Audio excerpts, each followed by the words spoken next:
አይሚዬ ትናንትና አንቺ አንድ ንግግርን ከተናገርሽ በኋላ እምትወጀው እምታከብሪው ተሳሲለት የነበረው እኛም የምንወደው ብሩኬ ሲጠጣ እያመሸ ጓደኞቹ በጉትጎታ ወደ ቤት እንደመለሱት በዝርዝር መረጃው ደርሶኛል። ከዛ አልፎ ተርፎም እጅግ አዝኖ ተበሳጭቶ አንድ ንግግርን ስላንቺ በስተመጨረሻ ተናግሯል ተብሎ ነው በውስጥ የተላከልኝ። ሃይሚ ለምን ይሄ ሁሉ ነገር እንዲፈጠር ታደርጊያለሽ? ብሩኬ ጨክኖ ከዩቲዩብ ጠፍቶ አያውቅም ነበር። ትናንትና ግን እጅግ ልቡ ተሰብሮ ተስፋም ቆርጦ ከሚዲያም እንደጠፋ ጭምር ዝርዝር መረጃዎቹ ደርሶኛል። እንዲሁም ደግሞ ሃይሚ ልትሄድበት ያሰበችው ሀገርና ከፕሮሰሷ ጋር በተያያዘ የቅርብ አባቷ ጋሽዬ ምን አይነት ከባድ መልእክት እንደላኩባት በዚሁ አስደምጣችኋለሁ። የብሩኬ አሁናዊ ሁኔታና ያለበት አሳዛኝ ነገርንም በዝርዝር አሰማችኋለሁ። ሰላም ውድ ሀገሬ ልጆች፣ በያላችሁበት ሰላማችሁ ይብዛልኝ። የብሩክና ሃይሚ ወዳጅ አክባሪ የሆናችሁ ፍፄ ጓደኛቸው ያመኑት ጓደኛቸው ብዙ ተንኮል እያደረገ ሁለቱም ቢለያይም እናንተ ግን ለነሱ አንድ መሆን ዛሬ ድረስ የምትለምኑ ዛሬ ድረስ የምትጨነቁ የሰው ፍቅር የሚያስደስታችሁ ውድ ሀገሬ ልጆች በያላችሁበት ፈጣሪ አምላክ ጤናችሁን ይስጣችሁ። ለሰው ፍቅር ለሰው አንድ መሆን ሁልጊዜ እንደምትለምኑት እናንተም ፈጣሪ አምላክ ለእናንተ የሚሻለውን ጥሩ የሆነውን ሁሉ ይስጣችሁ። ምኞትና ምርቃቴ ሁልጊዜ የሚመቸው እንደተለመደው አሁኑኑ ቪዲዮ ላይክ ያድርግ። እባካችሁ ደግሞ የኔ ቤተሰብ ያልሆናችሁ ሰብስክራይብ አድርጋችሁ ቤተሰብ እንድታረጉኝ በአክብሮት በፍቅር ነው ጠይቃችሁ ቀጥታ ይዤ ወደ መጣሁት ዝርዝር መረጃዎቼ ነው እማመራው። ትናንት አስደንጋጭ የሆነ ቪዲዮ ሃይሚ ለቃ ነበረ። ከዚህ በኋላ ሁሉ ነገር እዚህ ጋር ያበቃል፣ እኔንም አትመለከቱኝም፣ አዲስ ህይወትን አዲስ ነገርን በሌላ ቦታ እጀምራለሁ፣ በሚዲያም አልመጣም ስትል መልእክት ተናግራለች። በዛም ብዙ ሰው አዝኗል። ብሩኬ እንዴት ይጎዳ? ምን ነው ብሩክን እንኳን ጠርታ ይሄንን መልእክቷን ብትነግረውና ብሩክም የተሰማውን ነገር ምን ነው ፊት ለፊቷ ቢናገር እያለ ነበረ። የሚገርመው ሁለቱ ብዙ ጊዜ ቢጨቃጨቁም አንድ ላይ ነበር የሚመጡት። ትናንት ግን ብሩክ በየትኛው ሚዲያ አልመጣም። ፍፄም በራሱ ቪዲዮ ሰርቷል፣ ሃይሚን በራሷ ቪዲዮ ሰርታለች። ታዲያ ያንን ቪዲዮ ልክ እንደተመለከተ ብሩክ በጣም በመደናገጥ እጅግም በማዘን ሲጠጣ እንዳመሸ እኔ ያለ ጥፋቴ ለምንድነው እምኮነነው? ምንም ባላጠፋሁት ምንም ባላደረኩት እሷን ወደኔ ለማምጣት ባሰብኳት አብሳላትን ተጠቅሜ ሃይሚዬን ወደኔ ለማምጣት ብሞክር እሷ ግን ሁሉን ነገር ለተንኮል ወሰደችብኝ። ከዛ አልፎ ተርፎ እንኳን አብሳላት አፍ አውጥታ ወድጄሃለሁ ስትለኝ እኔ ሃይሚ ጋር ነው መሆን የምፈልገው፣ ሃይሚ ፍቅረኛ አለችኝ ብዬ ብዙ ነገር ተናግሬ አብሳላትንም ተቆጥቻ አስወጥቼ እንዴት ሃይሚ ግን እኔን መተማመን አቃታት? እንዴት በእኔ ላይ ግን እምነቷ ጎደለ? እንዴት እንዲህ ጎዳችኝ? እንዴትስ ነው ለእኔ ይህንን ቃል ሳትናገር ከሀገር ጥሎ መውጣት ከሚዲያ መጥፋትን የመሰለ ውሳኔዎች እንዴት ብቻዋን ወሰነች ብሎ ነው ብሩክ እጅግ በማዘን ሲጠጣ እንዳመሸ በዝርዝር መረጃውን ያደረሱኝ ማለት ነው። የሚገርመው ከዚህ ጉዳይ ጋር ተያይዞ ቤተሰቦቹም ተጨንቀዋል። ትናንት ሚዲያም ስላልመጣ ብሩክ የት ነው ያለው? ምን ሆኖ ነው እያሉ ብዙዎቹ ተጨንቀው ነበር።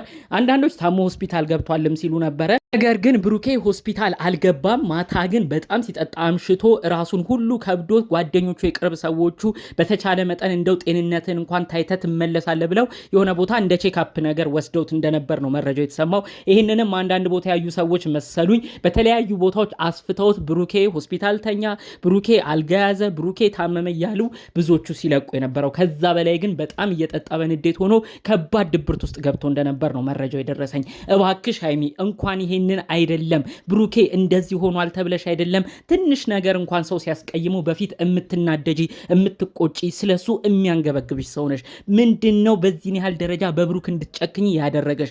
ገና ለገና በአሉባልታ ወሬዎች ገና ለገና ሊሆኑ በማይችሉ እናብሳላት እየመጡ በሚያወሩት እነዩ እየመጡ በሚያወሩት ፍቅረኛሽ ብዙ ነገር የሚያስብልሽን ሰው እንዴት ትተያለሽ? ኦዲየንስ ኮመንታተሮች የሚጽፉትንስ ኮመንት እንዴት ሃይሚ ዞር ብለሽ አትመለከችም? እባካችሁ አንዱኑ ጠላትንም አሳፍሩ። ከብሩክ ጋር አትለያይ። ሃይሚ አትወስኝ። ብሩኬ ይጎዳል። ብሩክ እኮ ይወድሻል ያከብርሻል እያሉ ዛሬ ድረስ ብዙዎች እየተናገሩ ነው። ሃይሚ እነዚህን ሁሉ ሳትመለከቺ የሰራሹ ቪዲዮ ግን በስተመጨረሻ ብሩክም በንዴት ድብርት ውስጥ እንዲገባ አድርጎታል። ከዛ አልፎ ተርፎ በማታ አንከልክለው ጓደኞቹ ይዘው ሄደው ቼክአፕ እንዲያደርግ አድርገውታል። ይህ ሁሉ ነገር የመጣው በአንቺ ንግግርና ውሳኔ ነው። ይህም ቪዲዮ አባትሽ ጋሽዬ ከተመለከቱ በኋላ ሃይሚ ልጄ ምንድን ነው የምታረገው? ብሩክንስ እሺ ጥሩ ጥሩ ስላልሆኑ ለሱ አልተናገረችም፣ ለሱ ግልጽ አድርጋ ለውን ነገር አላሳወቀችም ይባል እንዴት እኔን አባቷን ግን ያሉትን ነገሮች አታሳውቀኝም? እኔን ሳትናገር ምንም ሳትልስ እንዴት ነው ከሀገር የምትወጣው? ይህ ነገርማ ድራማና ማይሆን ውሸት ወሬ ነው የሚሆነው እንጂ በፍጹም ሃይሚ ልጄ ይህንን አታደርግም ብለው ነው እንግዲህ የተናገሩት። በመቀጠልም ጋሽዬ ከባድ መልእክት ነው ለሃይሚ የላኩት። ሃይሚ ከእንግዲህ ጥልሽ የሚሆነው ከኔ ከአባትሽ ጋር ነው። ብሩክን በሆነው ባልሆነው ነገር እያስጨነቅሹ ነው። እኔ ከሰሞኑ ብሩክ ምንም እንዳላጠፋ አይቻለሁ። አብሳላት የተባለችውም ልጅ አፍ አውጥታ ቤቱ ድረስ ስትሄድ ከቤት ሲያባረራት ተመልክቻለሁ። ለምንድን ነው እምወደውን እማከብረውን ለሷ ትዳርም ይጠቅማል ብዬ የማስበውን ብሩክን ለምን ታበሳጨዋለች ብለው ነው ጋሽዬ በንዴት ሆነው ለልጃቸው ሃይሚ ማታ ደጋግመው ደውለው እንደነበረ መረጃውን የሰማሁት። ከዚህ ጉዳይ ጋር ተያይዞ ታዲያ አሁን ሃይሚ ደንገጥ ብላለች። የብሩክን ሲጠጣ እንዳመሸ በንዴት በድብርት ውስጥ ማምሸቱን ሰምታለች። መረጃውም ደርሷታል። ከዛ ባለፈ መልኩ ደግሞ አባቷ ጋሽዬ ቀጥታ ከቡታጅራ ደውለው እሷን እንደተቆጧት አሁን ተረድታለች። በጣምም አባቷ እንዳዘኑባት ተገንዝባለች። ይህንንም አስመልክቶ ነው ደንገጥ በማለት አሁን ብላ ለማሰብ የፈለገችው ማለት ነው። እጅግ የሚያስደነግጥ ነገር ነው። እንግዲህ ሃይሚ ውሳኔሽን ተመልከቺ። እዛ የሚወዱሽን የሚያከብሩሽን አባትሽን ጋሽዬን አስከፋሽ። በዚህ በኩል ብሩክ በማይሆኑ ወሬዎች በተለያዩ ጉዳዮችም በድብርት ውስጥ እንዲሆን አደረግሽ። ጋሽዬ እኮ የሚወዱሽ አባትሽ የሚያከብሩሽ አባትሽ አንቺም የምታከብሪያቸው አባትሽ ጋሽዬ እኮ የመረጡልሽ አግቢ ብለውም አፋቸውን ሞልተው የሚናገሩት ስለ ብሩክ ነው። አምነው አዲስ አበባ ድረስ እኮ እንድትሄጂ የፈቀዱልሽ ከጉያቸው ሴት ልጃቸውን አውጥተው አዲስ አበባ እንድትሄድ እኮ ጋሽዬ የፈቀዱት በብሩክ አማካኝነት ነው። ብሩክን ደጋግመው መስክረውለታል። ደጋግመው ጥሩነቱን አውርተውለታል። ደጋግመው ታማኝነቱን ስርጣቴ ፈርማለው ብሩኬ የዋህ ብሩኬ ጥሩ ልጅ ብሩኬ ታማኝ ልጅ እያሉ ደጋግመው ተናግረውለታል። የሁሉ ነገር የመሰከሩለትን ፍቅረኛሽ የነበረውን የልጅነት አብሮ አደግ ጓደኛሽን የሀገርሽን ልጅ ብዙ ክፉ ደግም አብራችሁ ያሳለፋችሁትን ብሩኬን እንዴት በዚህ ያህል ደረጃ ትንቀዋለሽ? እንዴት በዚህ ያህል ደረጃ ጸባይሽን ከቀን ወደ ቀን እየቀያየሽ እኔ አልገባህም ከዚህ በኋላ ይቅር ሁሉ ነገር እዚህ ያብቃ እያልሽ ለምን ታስጨንቀዋለሽ? ሁልጊዜ ጭቅጭቅ ንትርክ ለኦዲየንስ ይሰለቻል። ለፍቅረኛሽ ላከበረሽ ሰውም ይሰለቻል። በስተመጨረሻ ይኸው አንቺም እንዲሁ በስሜት እየተነዳሽ የማይሆን ውሳኔ ላይ እንድትደርሺ ያደርግሻል።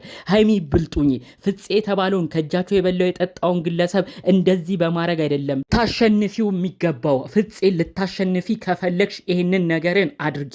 ከብሩክ ጋር ያለሽን ነገር ሁሉ አስተካክለሽ ከብሩክ ጋር አንዱ ነው። በመካከላችሁ ማንንም ሰው አታስገቡ። በስተመጨረሻ አንቺ ከብሩክ ጋር ያለሽ ነገር ሲጠብቅ ፍፄ የሰራው ነገር ያሳፍረዋል። ፍፄም ያፍራል። ብሩክም ፍፄን ማመኑን ይተዋል። ያኔ አንቺ ትረቻለሽ። አለበለዚያማ በሞኝነት ብሩክን ትቸዋለሁ እንደፈለገ ይሁን እያልሽ ስትሄጂ የፍፄም ሐሳብ ተሳካ፣ አንቺም ለጠላቶችሽ ተሸነፍሽ ማለት ነው። እባክሽ ሃይሚ ቆም ብለሽ አስቢ። ወጣት ነሽ፣ ብዙ ነገር ታመዛዝኛለሽ። ብዙ መልእክቶችሽም የበሰሉ እንደሆነ እናውቃለን። አንዳንዴ የምታረጊው ነገር ግን ከምንጠብቀው በላይ ይወርድብናል። ይህን መልእክቴን ሰምተሽ የአባትሽን ቃልም አክብረሽ ብሩክን ላለማናደድ ሞክረሽ ብሩኬ ጋር ያላችሁን ችግር ፈተሽ እንድትታረቁ እንፈልጋለን። ያኔ ድል አድርገሽ ከብሩክ ጋር አንድ ሆናችሁ ፍፄም እንዲያፍርና ፍፄም በሰራው ስራ እንዲሸማቀቅ እንድታረጊ መልእክቴን ይኸው በድጋሜ አስተላልፍልሻለሁ። እንግዲህ ፈጣሪ አምላክ ከነዚህ ልጆች ጋር ሆኖ የምንመኘውንና የምንጓጓውን ሰላማቸውን ፈጣሪ አምላክ እንዲሰጣቸው የእውነት ከልብ በመመኘት የዛሬ መረጃዎችን እዚህ ላይ አበቃለሁ። በሌሎች አዳዲስ ጉዳዮች ብቅ እስክንል ለዛሬ ዘን የመጣነው መረጃ ይህን ይመስል ነበር። ሰላሙን ሁሉ ተመኘውላችሁ። ሰላም